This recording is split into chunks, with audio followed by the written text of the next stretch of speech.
हम मुसलसल आयत 159 सूरह अनाम को समझने की कोशिश कर रहे हैं। अल्लाह ताला का खिताब मुशरिकीन अरब, यहूद व नसारा और मुसलमान सब इसमें दाखिल हैं। सबको मुखातिब फरमाकर अल्लाह ताला राह रास्त से भटकने वालों का अंजाम बयान फरमा रहा है और हुजूर सल्लल्लाहु अलैहि वसल्लम से खिताब फरमाकर रब्बे कायनात फरमा रहा है, आपका इन गलत रास्तों पर चलने वालों से कोई ताल्लुक़ नहीं होना चाहिए। और गलत रास्ते भी वो जो सिरात मुस्तकीम से भटकाने वाले हों, जैसे मुशरिकीन और यहूद व नसारा के रास्ते। और ये वो रास्ते हैं जो इंसान को गुमराही की जानिब ले जाने वाले हैं। गलत रास्तों पर चलने वालों के लिए अल्लाह ताला का शदीद अज़ाब है, जो कि क़यामत के रोज़ उन्हें दिया जाएगा।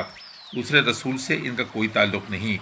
दीन में तफ़र्रक़ा डालना और फ़िरक़े बना लेना, अपनी ख्वाहिशात के मुताबिक शैतान के बहकावे में आकर असल दीन को छोड़ देना और दीन में नई नई बातें दाखिल करके इसे दीन का हिस्सा जानना।